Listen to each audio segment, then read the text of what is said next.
Welcome to today's video, where we will be covering the L in the acronym WHOLENESS. If you missed the last video to this series, you can find the link to it in the description below. Let's get to it! Today we will be covering a topic that not too many people realize is vital to their health: love. Let's begin with self-love.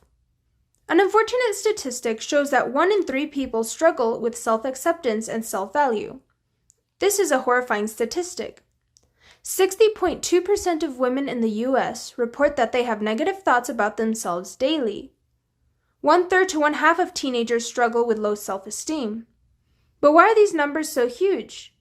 Well, one study shows that social media use correlates to increased risk of depression, low self-esteem, loneliness, and anxiety. The more you use social media, the more chances you have of creating low self-esteem because it is easier to compare your looks, qualities, and what you own to others that you see on social media. Why does this matter, and how does it affect your health? Well, obviously, if you are constantly comparing yourself with people you see on social media platforms, movies, videos, and such, you will be less and less happy with yourself. This will then lead you to turn your efforts into changing yourself and becoming depressed and anxious if you do not meet your own created expectations. It will be a constant cycle, and you will be digging your own grave. A study shows that if you are content with who you are, then you are more likely to be a happier person. Your efforts will go into other goals that can build you up as a person and not tear down the one who you already are. When feeling down about yourself, remember that you are fearfully and wonderfully made. Now, what about love to and from others? There have been several experiments conducted on this manner, but there is one that I would like to turn our attention to. In 1944, there was a sad experiment done on babies here in the United States.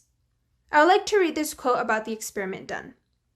20 newborn infants were housed in a special facility where they had caregivers who would go in to feed them, bathe them, and change their diapers, but they would do nothing else. The caregivers had been instructed not to look at or touch the babies more than what was necessary, never communicating with them. All their physical needs were attended to, and the environment was kept sterile, none of the babies becoming ill. The experiment was halted after 4 months, by which time at least half of the babies had died at that point. At least 2 more died even after being rescued and brought into a more natural, familial environment. There was no physiological cause for the babies' deaths. They were all physically very healthy. Before each baby died, there was a period where they would stop verbalizing and trying to engage with their caregivers, generally stop moving, nor cry or even change expression. Death would follow shortly. The babies who had given up before being rescued died in the same manner, even though they had been removed from the experimental conditions." End quote.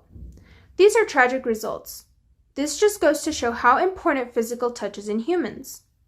A quote from babysensory.com says, "Physical contact with babies is essential for their physical and psychological development. In the absence of touch stimulation, release of important growth hormones may be inhibited in all parts of the body, as well as the brain, liver, and heart." End quote.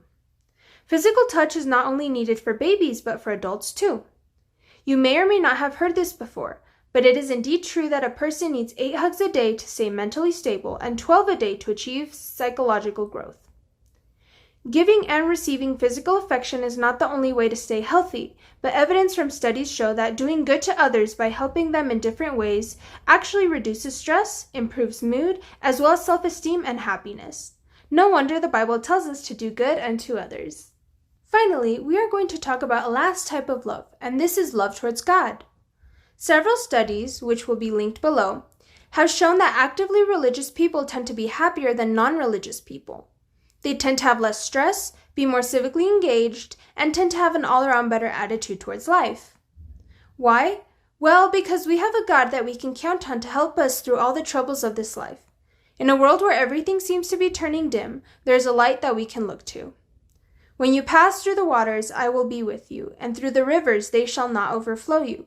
When you walk through the fire, you shall not be burned, nor shall the flames scorch you." Isn't that wonderful news?